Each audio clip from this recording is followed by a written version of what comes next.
Hey everybody, and welcome back to my channel. It's Theresa here. Today I'm participating once again in the Traci Reed Designs YouTube hop. Specifically from this collection, I am using the Sunkissed pattern papers, the Sunkissed stickers, and also the Icy Cool cut files. So before I share my physical process for this layout, I wanted to show you some of the things that I did to prep for the layout in terms of getting the cut files ready, getting the popsicles ready, and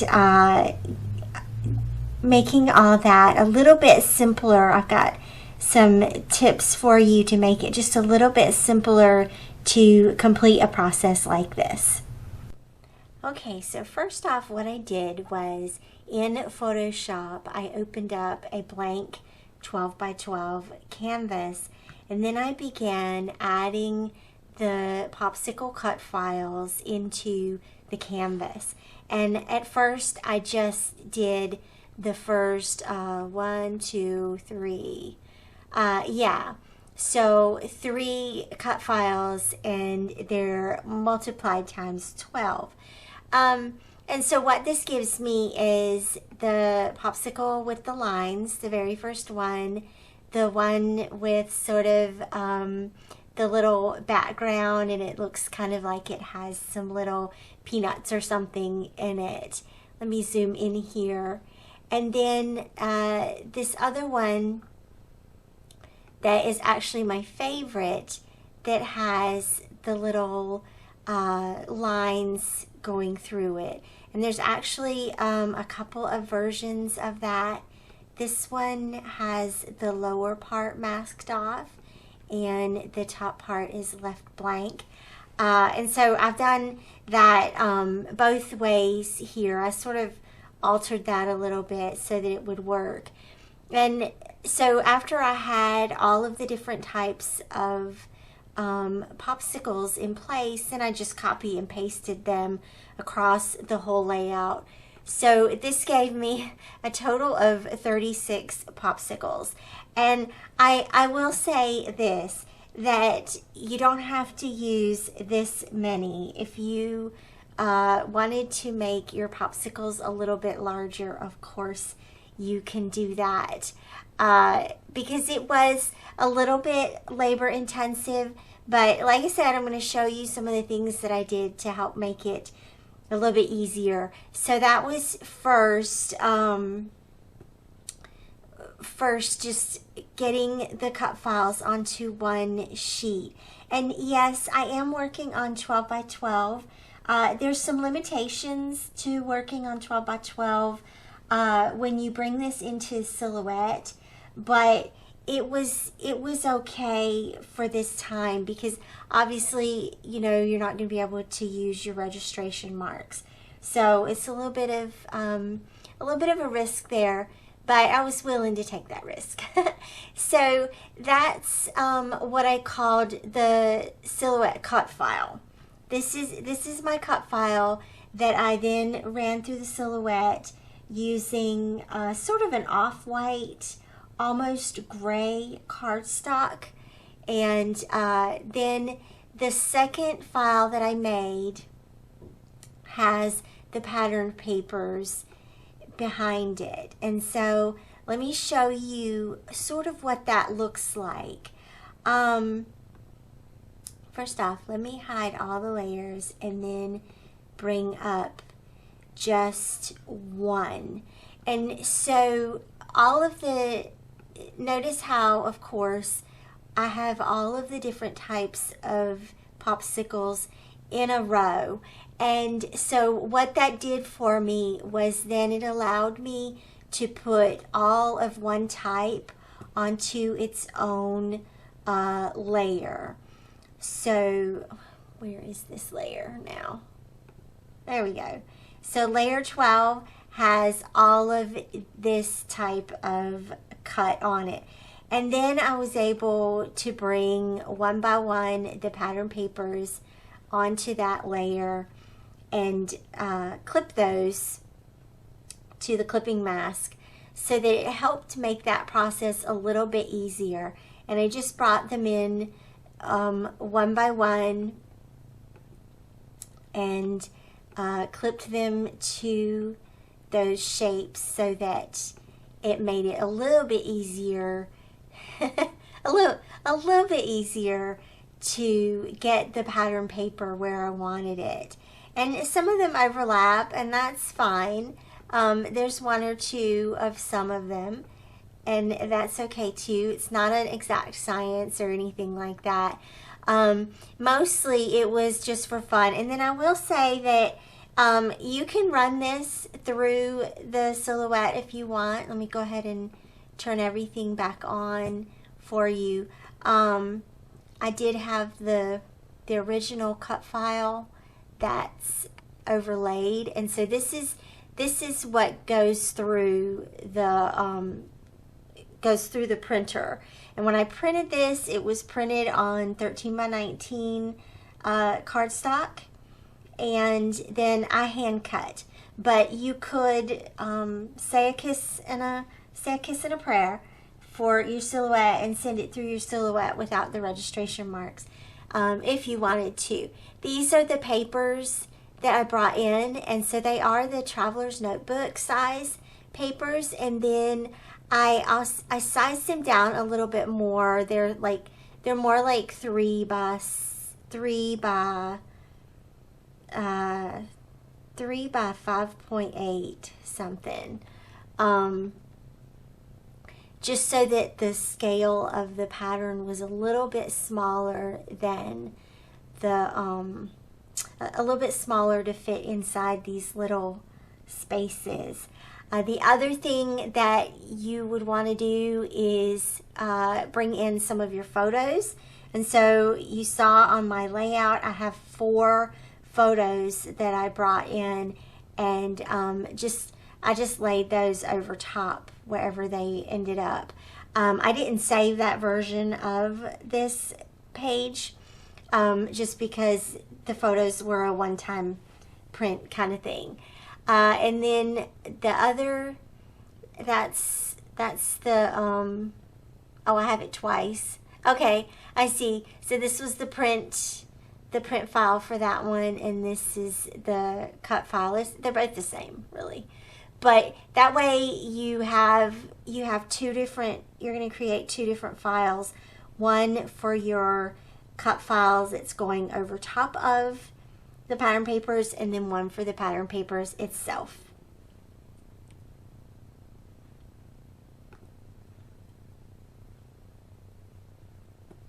All right, I thought this would be a good point to bring you into my process now that I've explained a little bit of what I've done and what's happening here. And so you can see I've got my background cardstock, and the popsicles are all cut out. The photos and the backing pieces are all cut out as well. And I've gone around and trimmed them up a little bit. Some of the corners were a little bit sharp. I also decided to switch up the order on each of the rows. So the different types of popsicles, it goes in an angle for each type, just to give a little bit more visual interest on the page. And so now what I'm going to do is adhere everything down. I've got to trim that off as well, and fill in some of the little spots, create a little space for journaling somewhere, and just make it fun and pull it together. Of course, it needs a title as well, and so I'm going to use one of the popsicles for the title, and hopefully it'll come out really cute. I think it's on a good path now. So I'm going to speed everything up for you and let you watch how this comes together in its final form. Okay, so just a couple of things about adhering these down. And so first, I should have trimmed down this cardstock before I started, but I didn't. So I just do a line for now. I didn't want to lose everything where I had it positioned on the page. One thing that I did was I switched up where the popsicles were located on the page and created a bit of diagonal energy.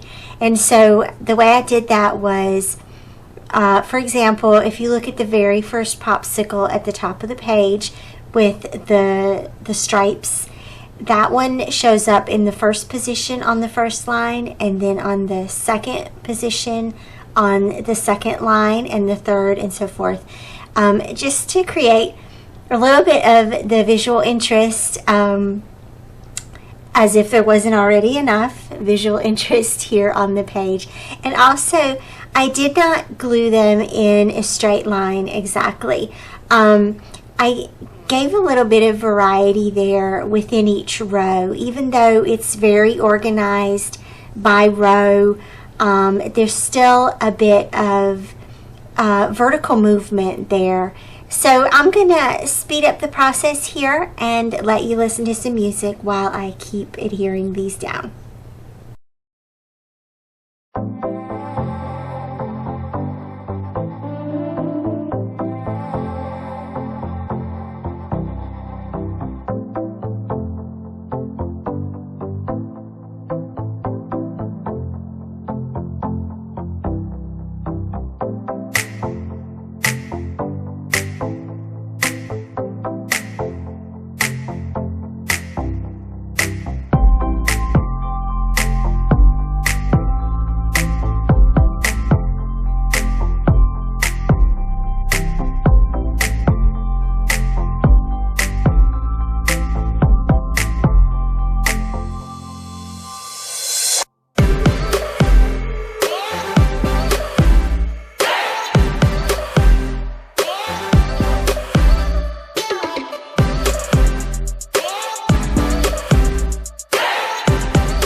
Okay, so that's all done, and now the embellishing can begin.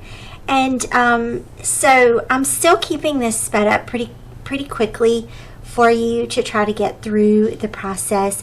But basically, I have all of my embellishments, or the majority of my embellishments, are organized by color.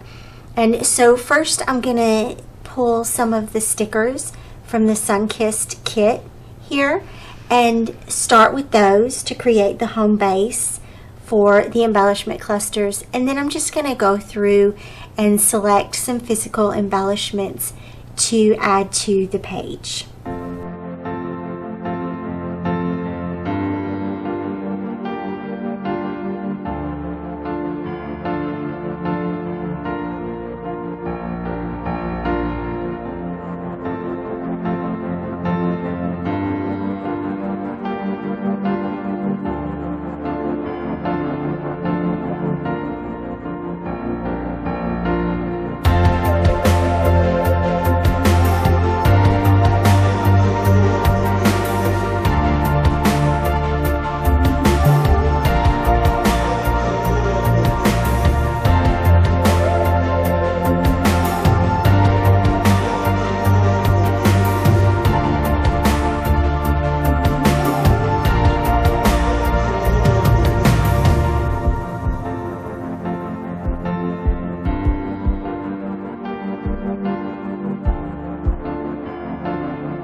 wanted to tell you a little bit as well about the embellishments that I chose. And so a lot of these are just little bits and pieces that I've had for many years that probably aren't still available for sale, but I'll offer some alternates if you check out the blog post with this process video. And but some of the things were some acrylic pieces, some brads. Like, I haven't used brads in years, I think, but I had some little tiny like flower shaped ones and heart and star shaped, and it just seemed fun. So, and they were really tiny, and I thought that they would be fun to put on the background where they would stand out. So that was kind of fun to use. And then there's a couple of little rubber pieces. I think that some of those are from Pink Fresh Studio. Some of the brads are probably from Doodlebug Designs.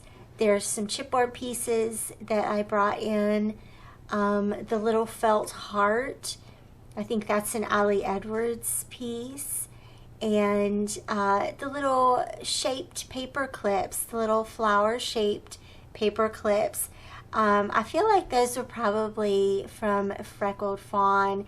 And those are some great sources that you can find little bits and bobs like this just over the period of time. It's just part of collecting scrapbooking supplies, and I love bringing them in like this, bringing them into the layout. Helps me use them up, and also makes for a pretty interesting layout here, just with different textures. And it's also a really fun sensory experience to sit down and play with these little embellishment clusters like this. And this part of the process really sort of cracked me up. I'm not sure what happened inside my brain here, but I'm gonna stamp this date like 3 times. And I'm really not sure what happened. It was kind of funny, but I ended up, in order to correct the mistake and get the correct stamp or date stamp on here, I just stamped it on a scratch sheet of paper and trimmed it out and acted like that never happened. So, but that was just one of the little labels from the kit itself. And then a fun little way to adhere that is just to treat it like the word art as a part of an embellishment cluster there, and added another little flower paper clip to that, along with some other whatever embellishments come to mind. And also another thing about developing these embellishment clusters, truth be told, I did not really pay attention to page design on this layout. I always try to talk about what are the principles and elements of design that I'm using for this layout, and I didn't really use any. For one thing, the layout is already pretty well organized by rows. And so what that does is it inherently creates a direction for your eye to go in, right? Great design is telling your eye how to make sense of what's on the page. And so there's already this great established sense of direction from left to right that's established by these rows. And so that gave me a little bit of freedom and flexibility to play with the embellishment clusters and just sort of scatter them wherever it seemed to fit. And the way that I made that determination was really remember those popsicles that have the little, look like they have the little peanuts in them. Those are a great bit of real estate for your embellishment clusters. And so that's exactly where I sort of tried to center those clusters. And then I also focused a little bit on the photo that's in the third row. And you'll notice how that photo and the one up above it, the embellishments touch those photos. And that brings your eye right there to those two photos. That is kind of a central, not quite the middle of the page, but it is sort of the central idea or the central location where your eye goes straight to that, just by nature of touching the popsicle next to it, touching the popsicle with the photos in it. And I did the same thing with the little chipboard arrow. It touches that photo as well. And it's sort of really subtle, and I don't even know that I fully realized that I was doing that as I was going through the process. And good design is like that. It just sort of happens by accident, just from years of practice. Now, I did want to say, I haven't used brads in years, and I'm not really sure, like, what led me to use them on this layout. I have no idea. But a word of caution that if you do it enough, if you poke through this paper enough times, you will poke your finger, and I did. I did poke my finger somewhere here in this process. Even with the little mat, you guys have had that mat for as long as I've been scrapbooking. It's the old Making Memories had a whole kit, a whole tool kit that had a little hammer and this little pokey tool. That's what I call it, pokey tool.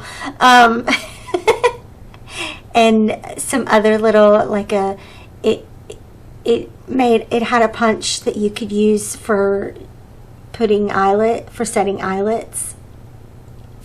And so I still have that thing and still use this little mat from time to time. Just a little scrapbooking history for you there as I finish this layout. So I'm gonna play a little bit of music again and finish out this layout. I want to just say thank you so much for watching and for joining us on this YouTube hop. Please be sure and check out the other designers who are participating. I hope that you will go and pick up this wonderful collection, the Sunkissed collection from Traci Designs, and I'll see you back here again soon.